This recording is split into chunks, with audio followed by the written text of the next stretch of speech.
नावावरूनच स्पष्ट होते की कोणत्याही कार्यात यश मिळवून देण्यासाठी सप्ला एकादशी व्रत केले जाते। एकादशीचा उपवास महिन्यातून दोनदा येतो। पहिली कृष्ण पक्षातील एकादशी तिथी आणि दुसरी शुक्ल पक्षातील एकादशी तिथी। भगवान नारायणासाठी एकादशीचे व्रत केले जाते। सप्ला एकादशीला मार्गशीर्ष महिन्यातील कृष्ण पक्षातील एकादशी म्हणतात। या दिवशी भगवान श्री हरी विष्णू आणि माता लक्ष्मीची पूजा केली जाते। सप्ला एकादशीच्या दिवशी भगवान विष्णूची पूजा करून गीतेचा 11वा अध्याय पूर्वेकडे तोंड करून पाठ करा। यामुळे अडकलेले पैसे लवकरच मिळतील। याशिवाय आर्थिक स्थिती सुधारेल। जर तुमची प्रकृती खराब असेल तर हा उपाय केल्याने आरोग्य सुधारेल।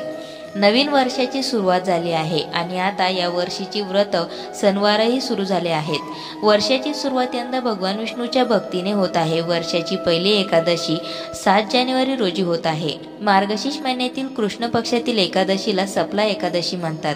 या दिवशी विधिवत पूजा केल्याने आपल्याला प्रत्येक कार्यात सफलता मिळते आणि आपली सर्व कार्ये निर्विघ्न पार पडतात अशी मान्यता आहे। चला तर जाणून घेऊया एकादशीचे व्रत करण्याचा विधी आणि व्रत कथा। सप्ला एकादशीचं महत्त्व। हिंदू पंचांगात म्हटलंय की मार्गशीर्ष मासात कृष्ण पक्षातील एकादशीला सप्ला एकादशी म्हणतात। या एकादशीला सप्ला एकादशी देखील म्हटले जाते। मान्यता अशी आहे की या दिवशी भगवान विष्णू आणि त्यांच्या सर्व अवतारांची पूजा केल्यास विशेष फळ प्राप्त होते। एकादशीच्या सर्व व्रतांमध्ये सप्ला एकादशीचे व्रत श्रेष्ठ मानले जाते।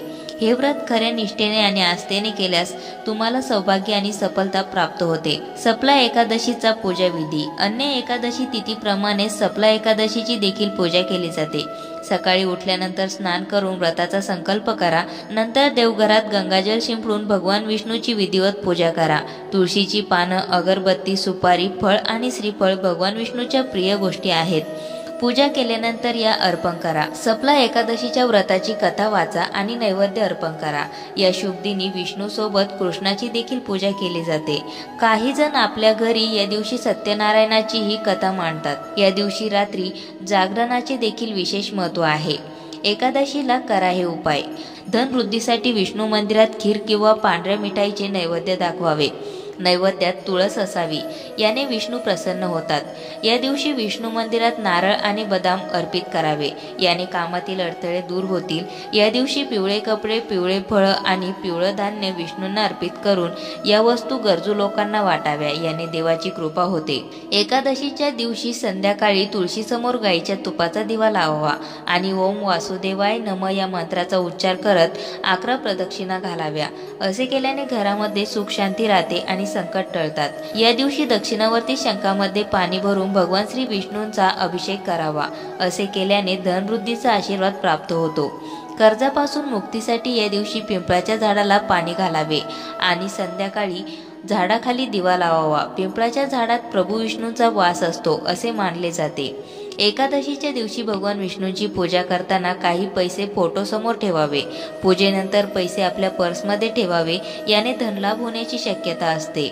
एकादशीच्या दिवशी संध्याकाळी तुळशीसमोर गाईच्या तुपाचा दिवा लावावा आणि ओम वासुदेवाय नमः या मंत्राचा उच्चार करीत 11 प्रदक्षिणा घालाव्यात। या उपायाने घरामध्ये सुख समृद्धी कायम राहील, तसेच घरावर कोणतेही संकट येणार नाही। एकादशीच्या दिवशी ब्रह्ममुहूर्तावर उठून एखाद्या पवित्र नदीमध्ये स्नान केल्यास जीवनातील सर्व सुख प्राप्त होतात। त्यानंतर विधीपूर्वक गायत्री मंत्राचा जप करावा। स्त्रियांसाठी हे स्नान त्यांच्या पतीला दीर्घायुष्य आणि उत्तम आरोग्य देणारे आहे। पद्मपुराणानुसार जो भक्त खऱ्या मनाने सप्ला एकादशीचे व्रत करतो त्याला मोक्ष मिळतो।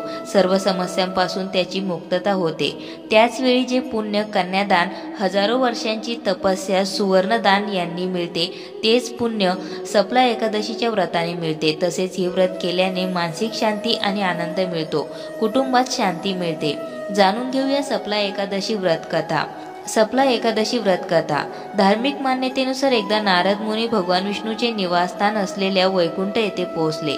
तेथे त्यांनी भगवान विष्णूंना सप्ला एकादशी व्रताचे महत्त्व विचारले।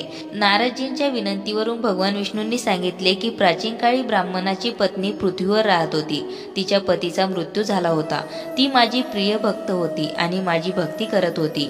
एकदा त्या ब्राह्मणींनी महिनाभर उपवास करून माझी पूजा केली। व्रताच्या प्रभावाने तिचे शरीर शुद्ध झाले, पण ती कधीही ब्राह्मणांना व देवांना अन्नदान करत नसे. त्यामुळे मला वाटले की ही स्त्री वैकुंठात राहूनही अतृप्त राहील, म्हणून मी स्वतः तिच्याकडे भिक्षा मागण्यासाठी गेलो.